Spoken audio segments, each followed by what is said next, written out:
Hey everyone, welcome to Alice and Bob. Today we talk about the Polkadot.js browser wallet and how it allows you to participate in the Polkadot and Kusama ecosystem and use all of the tools and parachains. If you like the content, make sure to like and subscribe and also follow us on Twitter. Let's jump in. So the first question most people have when they want to start in the crypto space is, where do I start? And one of the most common answers is use a wallet. Because a wallet allows you to do the most important things. It allows you to pay transaction fees, send tokens, and sign other kinds of transactions. But there is also the same problem that you have from a physical wallet. So it can be stolen from thieves. It can be stolen if someone is stealing your devices, or if someone is breaking into the place where you live. But it can also be stolen in the digital space from hackers and scammers. And so since you could be having quite a few tokens in the wallet, you want to be extra careful to protect those tokens. And so I was scared for many, many years and didn't want to have a wallet because I wasn't sure if I would be able to handle it correctly. And I kept my tokens on exchanges. And I kept them safe there. But recently I started using a wallet after I've been reading a lot about it. And I feel very happy about that decision because now I can have a lot more freedom and freely act in the blockchain world and can use all of the wonderful tools. And so my suggestion to you is I encourage you to just try it and start with small amounts that you could afford to lose in case you make a mistake. And you play around until you feel safe. First start on playing and learning, and once you've learned enough, then you can think about sending more tokens to the wallet that you're using.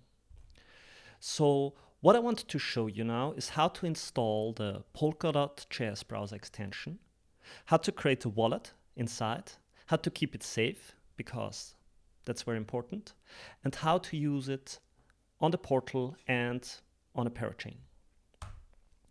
So we're going to open a new window and use one of the sites that I've been using a lot recently, and it's Polkadot.js.org. And you see a few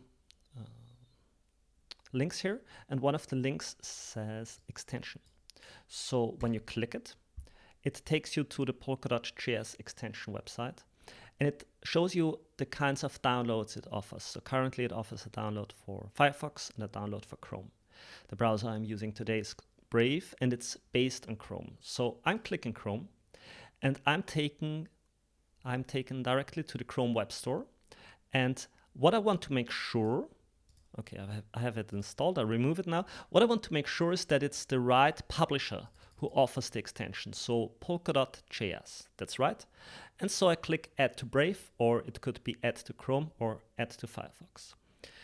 So I get a security question, and it asks me if I really want to trust the extension to look at website data and change it. In this case, I trust the extension. So I say Add extension and allow it. And so the extension pops up in the top right, and I can just click it here, and it opens up for the first time. And it gives you a privacy disclaimer. And so they are informing us that they do not send any clicks or page views or events to a central server. They don't use any trackers or analytics, and they don't collect keys, addresses, any information. They tell us they are not in the information collecting business. And of course, that's what we expect from a wallet, because the wallet should only do one thing, and that is only act when we instruct it to sign a transaction or send some tokens. So I say, yes, I'm happy with this. And here I can see a list of my accounts, and I don't have any account yet. So I want to add an account. I could also import an existing account, but today we assume I don't have any account, and so I want to create a new account.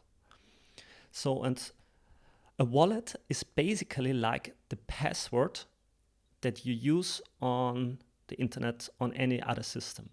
So anyone who has access to the password will be able to access the wallet and all of its contents.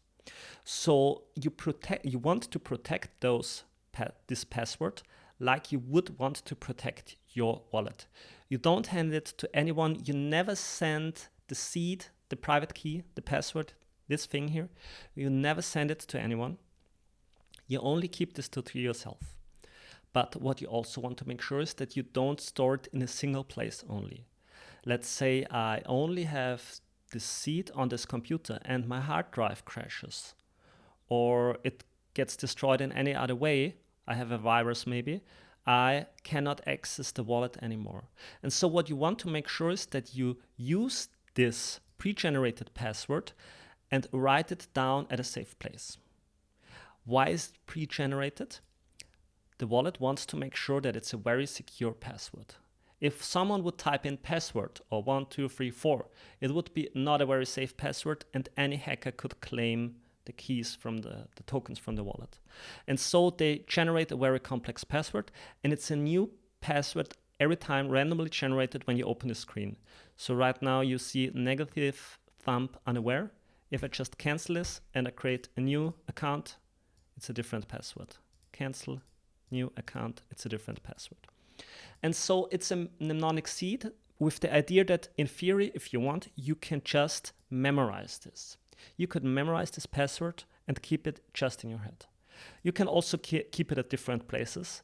And I would usually suggest to not keep it on your computer, because if your computer ever got hacked by a virus or a hacker, the file could be stolen. So my suggestion is to write this key down, this password down on a piece of paper. Make sure you can read it. Make sure it is not written with a pen that will fade. And you keep this piece of paper in a secure place that cannot be accessed by a bad actor. If you have done this, you click I have saved my mnemonic seed safely. Okay, so now we come to the easy part. We want to give this account a descriptive name, so we call it Alice. Yes, and we give it a password. This is a password that you want to be able to use every day when you sign transactions or allow the system to send tokens. So I use a password, add the account. So I click, and now I have this password here. So one of the most common questions users ask on social media is because what you have here is a Polkadot and Kusama and Substrate ecosystem account. So you can use it on any parachain in the Polkadot Kusama ecosystem. And you can see this if you click here on point. Then you see this drop down here, and you can tell the system to allow the use on any chain. But you can also say, I want to use this on Polkadot. And now you see that the key here, this public key, the address, it's called the address. The address has changed. So with the same account, you have a different address for every ecosystem.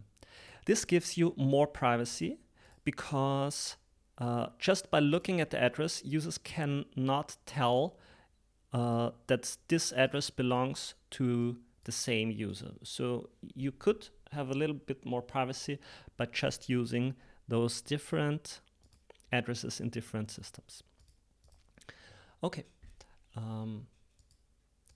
What you can also do is you can hide this from a website. We show this later. And you have this copy button here that copies the address to your clipboard. So you make sure you don't copy it by just typing it with your keyboard and then you make a mistake. If you wanted to, you could now add a lot more accounts. You could also derive accounts from this one. So I can say, I want to have a second account for different kinds of actions, but I don't want to have a second seed phrase, a second private key. And so I say derive. Okay, now I need to enter my password because security comes first. So let's see. Okay, and now I can create the second password, the second account, and I call it Bob. I give it a password. And now I have two accounts, one for Alice, one for Bob. I could use one for Polkadot and I could use one for Kusama. or any other way that I choose to do. Okay, great. I have accounts now. Now, what do I do with the accounts? So let's visit one of the many websites of the Polkadot.js, the Polkadot ecosystem. Let's use the portal. So I visit polkadot.js.org and I visit the apps page. So, and what you're seeing is that every time you visit a new page that your wallet hasn't seen, and the page is part of the Polkadot Kusama ecosystem and would like to interact or enable you to pay with the wallet, it requests an authorization.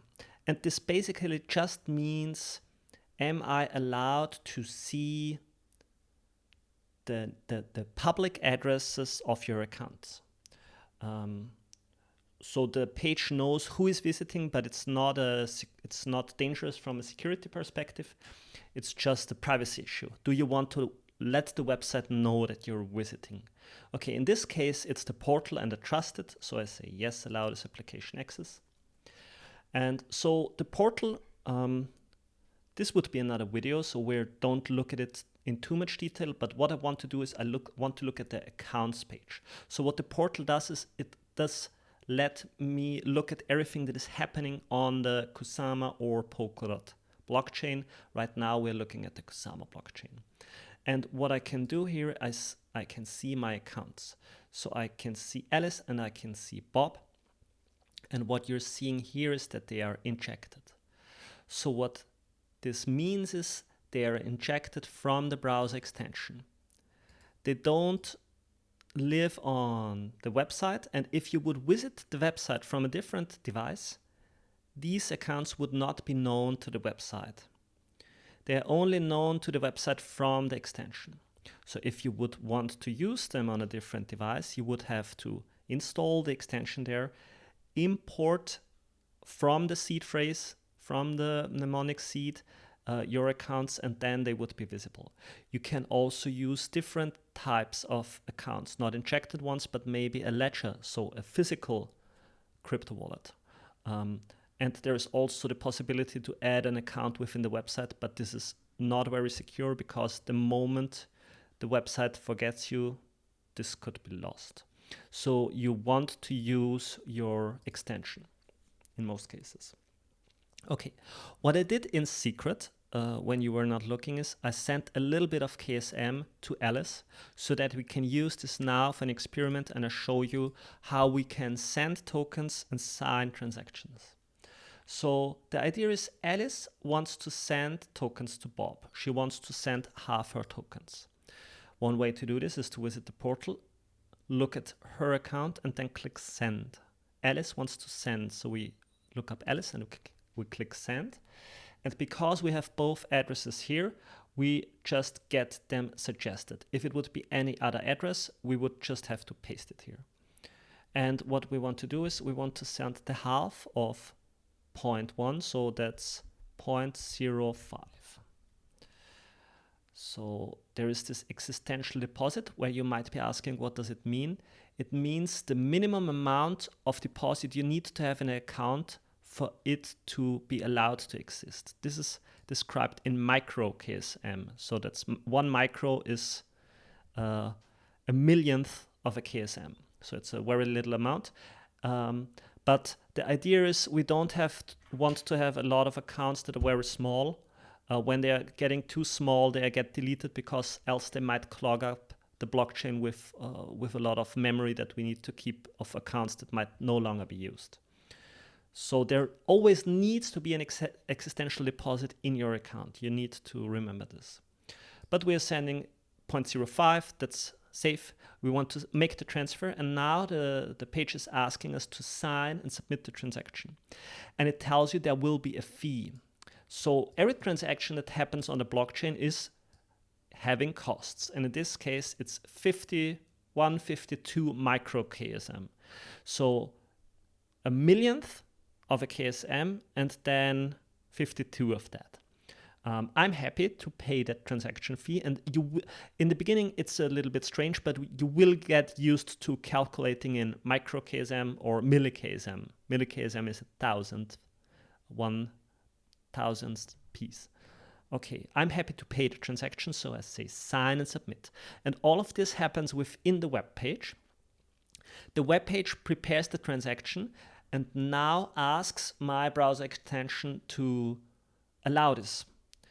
And the next step is here, the website, and this is not a security consideration that you need to have. The website could send any transaction to the browser wallet.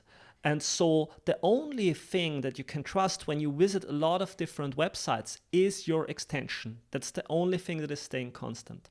And so you can only sign a transaction that you trust here. But what I'm seeing here is not very reasonable. I'm seeing the website, okay, but then there is Genesis, and it's a lot of different characters, and method data, but I don't understand what is happening here. If you see something like this and you don't trust it exactly, don't just sign it. Make sure you understand what's happening. I don't understand what's happening, so I'm canceling this transaction. And I'm now telling you what just happened. So the idea is there can be a lot of different parachains, and they can have a lot of different transaction types that could exist. So every parachain offers you metadata that is stored in the wallet. And it's from what I understand, it's safe to store the metadata. So what you might have noticed when we visit the account page is that it tells us you have one extension that needs to be updated with the latest chain properties in order to display the correct information for the chain you're connected to. So what it tells us, it wants to upload the metadata. Okay, we want to do this. We visit the settings page, we say update metadata, and now the extension asks us, is it okay to update the metadata? And we say yes. So this might be a little bit unusual, but it doesn't happen very often. So just don't panic when the page asks you to update the metadata. Think about it. Is it reasonable that will I want to interact with the page? Okay. Then let's do it. Okay, I'm with the site, and now can I finally please send the tokens from Alice to Bob? Yes, I can. I click send. I select the amount that we discussed. I make the transfer. The fee is shown. I'm happy. I sign this. And now what you see is that the extension, the browser wallet, shows you more details. It shows you the method that will be signed. So transfer, keep alive. It's still a little bit technical, but it tells me the exact amount I want to transfer, 50 milli KSM. That's safe. I type in my password and I sign the transaction. In the top right, you're seeing that something is happening here, and I see a success message. I look here and I see that both accounts roughly have the same amount of KSM. Alice has a little bit less KSM because she just paid the transaction fee. So this was just a very basic transaction, but it gives you a feel about everything that's possible. I encourage you to look around the system, maybe play around a little bit. There are different systems that offer you free test tokens. So just try with little steps, look around a little bit. The portal is very interesting. It tells you a lot of different things. You might also want to try those buttons to see more about your account. If you want to learn more, I can suggest to you the official website of the Polkadot network. So you visit Polkadot.network, and then you can just click the wiki link here, wiki. And it takes you to the wiki, and if you click learn, there's just so much information that you can look at. You can look at all the basics. So for example, what are accounts, what are dots, how does proof of stake, and all of these interesting things work and look like. You will also find links to the community, and the community is very nice. It's one of the best communities I've met so far. You will also find the community links. And so I encourage you to stop by in Discord. You can also add me on Twitter and we get in contact, and I try to retweet a few of the interesting accounts from time to time and also foster some interesting discussions. Could be a nice thing to meet you there. And if you continue your journey and you want to earn interest on your KSM tokens and support the channel, you can also consider staking with us, because staking gives you about roughly at the moment 15% per year in staking rewards, but it can be different. So please do your own research. If you want to consider staking with our validator node, you can find the details in the description below. If you like the content, please also make sure to like and subscribe and follow us on Twitter. Thanks for tuning in, and we see you next time. Stay safe.